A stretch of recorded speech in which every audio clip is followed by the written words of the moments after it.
making, you looked at the agenda and you're like, this can't be real. This is a joke. They can't actually be doing live ice carving at a virtual event. Well, yes, we are. And I can't contain the excitement. And we went there and I'm so excited. What will our carver carve out of ice? You have to tune in to find out. This event is brought to you by TeamBonding. Please welcome to the stage, Stuart Downey. Hi there. Thank you so much, Beth. And I'd like to introduce you to Mark, our ice carving expert. Now, you might hear a little bit of background noise, and that's because he is in a real-life ice factory. That's right. We're in the carving studio here at Sculpted Ice Works. Fantastic. All right, Mark. So what are you going to be doing for us today? Well, why don't I get started and let's let this be a little bit of a surprise, Stuart, and we'll see as it comes out. So that sound good? That sounds great. I love a surprise, Mark. Love a surprise. All right. What I do is when I get started carving is first thing I do is I create a design. Sometimes it's in my mind or sometimes it's on paper, but then I transfer it to the ice. And in this case, I'm going to go all freestyle here today, and I'm going to just draw the design on the ice. I've got a very specific design. Behind us, this you might see something moving around a little bit back there. There's a CNC machine, a computerized numeric control machine. You probably can hear it buzzing in the background, but it's carving an element that we're going to add to this sculpture. But that'll come out later. But what I do is I draw the design on there first, and then I'll set that a little deeper so you can see it. So what's cool about ice carving is this is a temporal art, and it's not a really big industry. I got started carving ice. I had an introduction to it in a culinary school. Oh boy, almost 30 years ago. And I was in a one-day class of ice sculpting, and there was 12 students in the class. We had 6 blocks of ice about this size, so we shared a block, and we had to make a bird or a fish. And we chose one of those S-shaped birds. You know what I mean, right? A flamingo. And it looked great until the neck broke off. And I said I'd never do it again. And I didn't for about 5 years. So I became an executive chef at a restaurant in the Poconos in Pennsylvania. And because we built a big banquet center on there, there became a demand for ice sculpting. These brides were all in the market for my flamingo. But anyway, I started out slow, and after a few years, I got a little better. It really wasn't that good, but I went to a competition. When I went to this competition, I didn't go to compete. I went to learn. I actually thought I already knew. I thought I was pretty good. I was one of those kind of chefs. Thought I kind of had it all figured out. But I was blown away. These guys were cutting the blocks apart, fusing them back together like magic. And they had these things, these power tools. And they were doing things I'd never seen before done in ice. And it was the magic and power tools that sucked me in.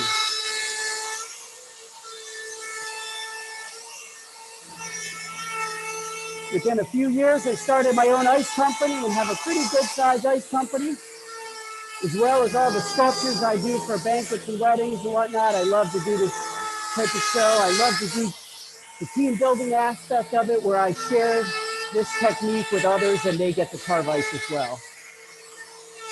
My favorite thing is sharing it with other people. Can you guys see what I'm making?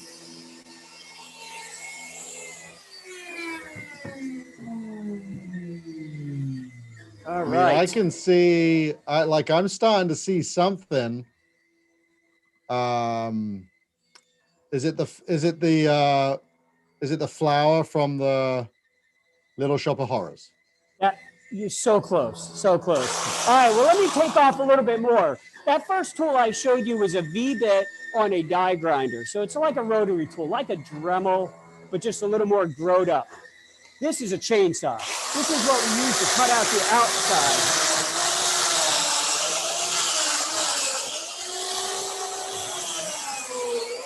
Yes, everybody, that is a chainsaw.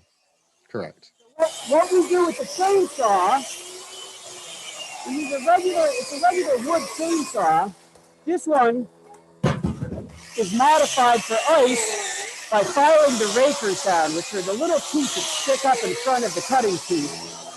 We file those down. We use electric because we carve pieces that are around food a lot.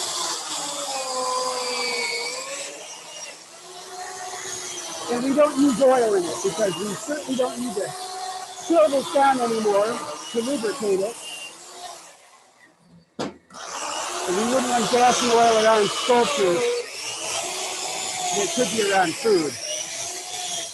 Also, here I am working in an enclosed space. This is my ice carving studio. I certainly wouldn't want a combustion engine in here.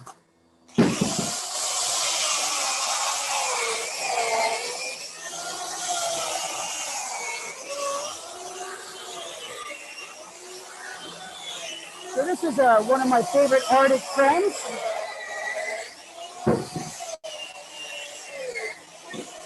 Might see one of these guys running around the Antarctic. I think a few people have worked out what it might be now. I think Anne. And they say, great swan. I'm like, that's it, it's a swan, sure.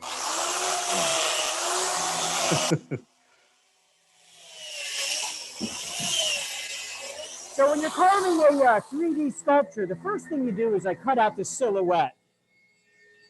And when I cut out the silhouette, it's just the outline, like if you had a piece of paper and you were cutting out the outside. The tricky part is the 3D part, doing the depth work. So what I'm going to do is take this back fin, make it back, meaning this fin is going to be in the front. In sculpture, if you want to make something look like it stands out at you, you don't carve it, you leave it. So this fin, to make it look like it's sticking out the side of the body, I leave that and I'm going to carve the body back. So that's what I'm going to work on now, the 3D.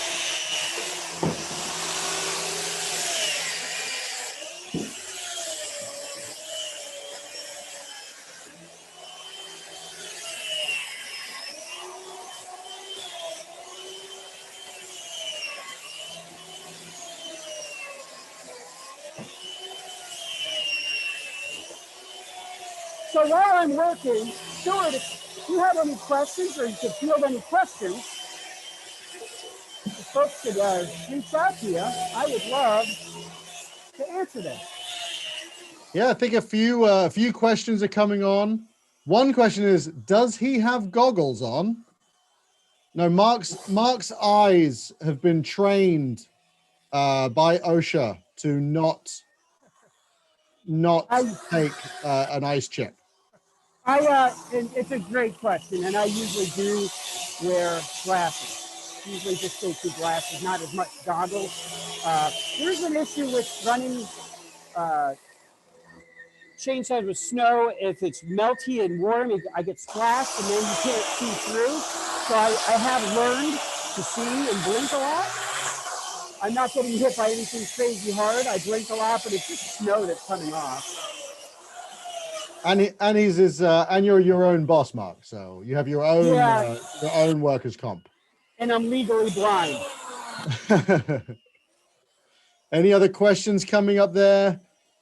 Tim is saying, what a team building activity. Absolutely. I think David from our team is answering some questions in chat, just talking specifically about the way that we've turned this into a team building activity. Now, the team building activity doesn't have the chainsaws because kind of, as we talked about, that wouldn't go down well, giving a bunch of corporate clients chainsaws in a hotel conference room. But the difference with that program is Mark uses hand tools. I'm going to demonstrate some of those here in just a second, Stuart. Yeah, great. So Mark will show some of those hand tools in a second that we would use, but we provide all of that. We also, one big part of that team building activity is prepping the room, because you can imagine there's quite a lot of mess and wet mess at that. So that's I think that one of the first things we do is entirely cover the entire hall floor with plastic covering, so that there's no damage. We don't leave, nothing's different when we come back, basically. It is, Tim says, working out your team aggression. That could be part of chipping the ice, chipping off the ice. But it's also a big part of the program is to do with the idea, the artistic element, and creating that as a team on what you're going to design within the theme that's been given. And there's some tools right there, Mark. Why don't you introduce those tools? Absolutely. So, a standard flat chisel, and this is a 6-prong chipper or shaver. This is the chainsaw that we use primarily when we're doing work with the team bonding and the team building activity.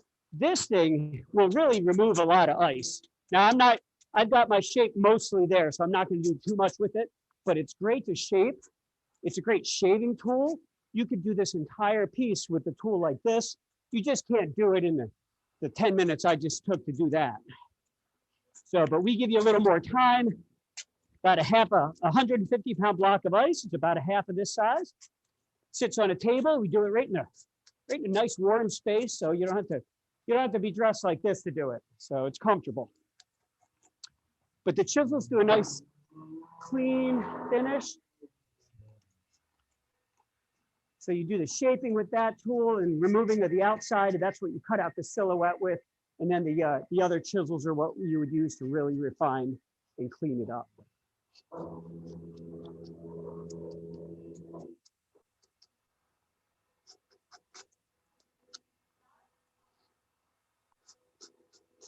You really start to see the detail of the penguin coming out now. Yeah. Very cool. So here's another tool. Okay, this one is a die grinder as well, but this was what we call a shaping bit or a burr or a rasp. This is spins. It makes a lot of awesome snow, but it's great for sanding and smoothing. And if I wanted to change the shape of something, bring this beak into like a little bit more of a hook or a curve. You might have just covered your mic a little bit there, Mark. Okay. How about that? Is that better, sir? It's a little muffled, but I mean, basically Mark's just talking through the different use of that tool. That sounds better. Okay. You know what it is? It's because of what we're doing, I'm using that sound canceling mic. So when I get enough background noise, it cancels out me too. Yeah, that's good right now. That's great. Okay, great. Boy, it's amazing how we've pivoted and turned in business, that I'm carving live for people who are all over. And I'm working in my studio and we're using technology. What a pivot. This is amazing.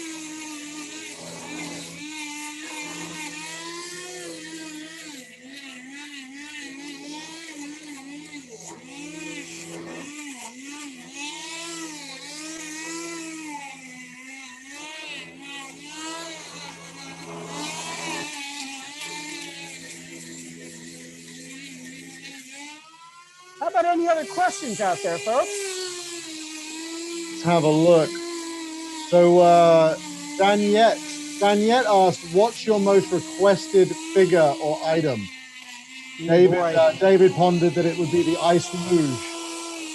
You know what, luges are popular, but here's the thing is any sculpture can be constructed to be a luge. So a luge is where it's either a channel cut in it, you pour the liquor down, or we drill a hole, or we infuse a spiral tube, anywhere where you could pour a beverage down it. So very popular are luges. I think we go through seasons where some designs are more popular. I think for weddings, it used to be a lot of birds and hearts and things, but now it's more custom. Everybody wants to see their name, their initials, a date, and we do those on all sorts of things. On the corporate side, we do a lot of corporate logos for holiday parties, etc. And it's how we display them. We have to keep the brand of their logo as it is. Most people would be upset if we messed around with their identity. So It's how we display them and what we put them in. Maybe we put them in a big ice bar or something, and that's the way that goes. All right, I'm going to use this other tool to do a couple fine details and finish this little guy up, and then we're going to get into our other pieces. That special piece that's coming off the CNC machine.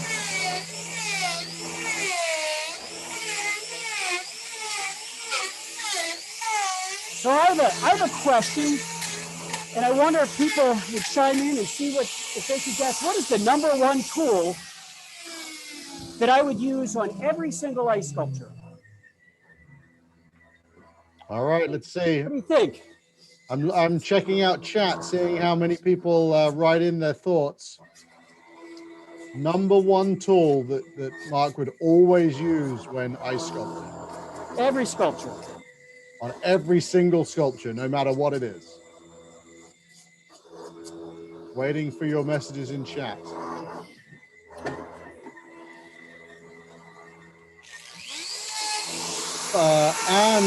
Anne says fire. Yeah, if I'm carving outside, I might not need fire. Okay. Daniette says a sander. Beth says his ear protection. Tom says hand. Melina says gloves. Felicia says a torch.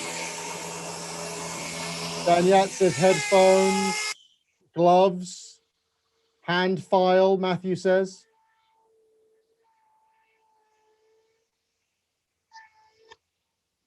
These are all great guesses. I'm getting caught up here. Is that how you preface saying that they're all wrong? Is that what you're trying to say? I can tell you examples of when I didn't use any of those. Sometimes a sculpture comes off the CNC machine back here, and I don't need the power tools. This is the one tool that I use on every sculpture. If I'm hand carving, a machine carving, if I'm outside and it's warm and I don't even need gloves on, I usually need a shovel. Okay. There you go. I have an assistant shovel in here, and I need my assistant to help me with, I think that piece looks like it's all finished up. Yep. Take that here. All right, so you can probably just see the very top of the base block here. And let's see how this piece came off. Why don't you stop that? Hit that space bar.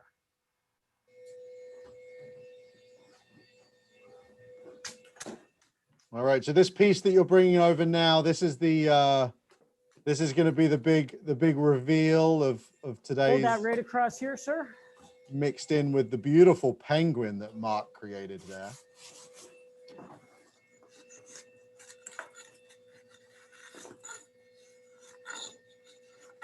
Okay, we'll stand that up. I'm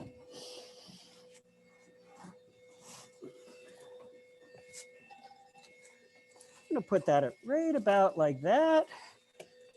This is the magic ice glue we use. That makes sense. and it keeps you hydrated.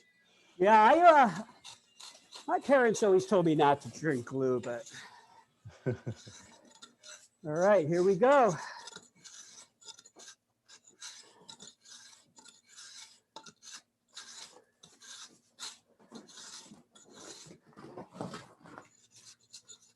And there it is.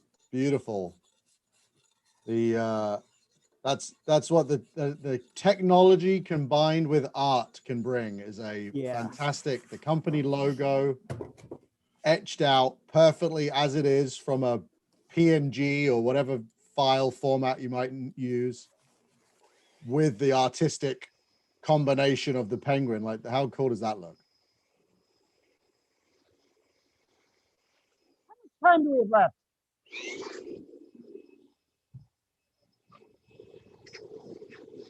We've got about 2 minutes left, Mark. Sorry, your mic was a bit quiet that time again. Okay. Thank you. Anne So says it's fabulous. Now wait, there's more.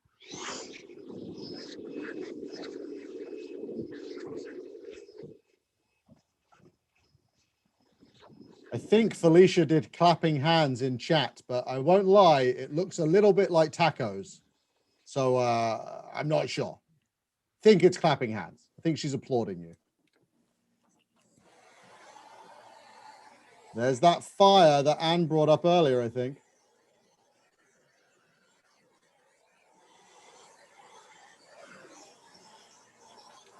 Tim said, peng winning.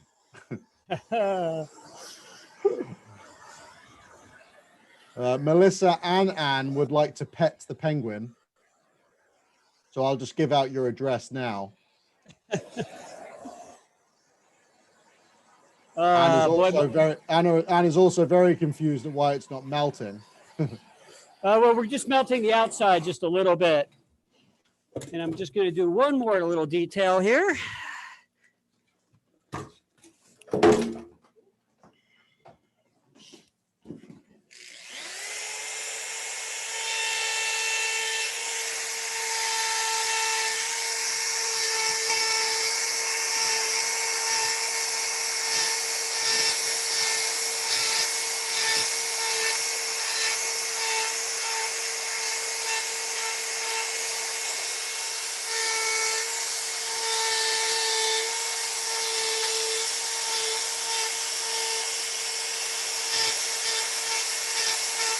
All right, folks. Here we are.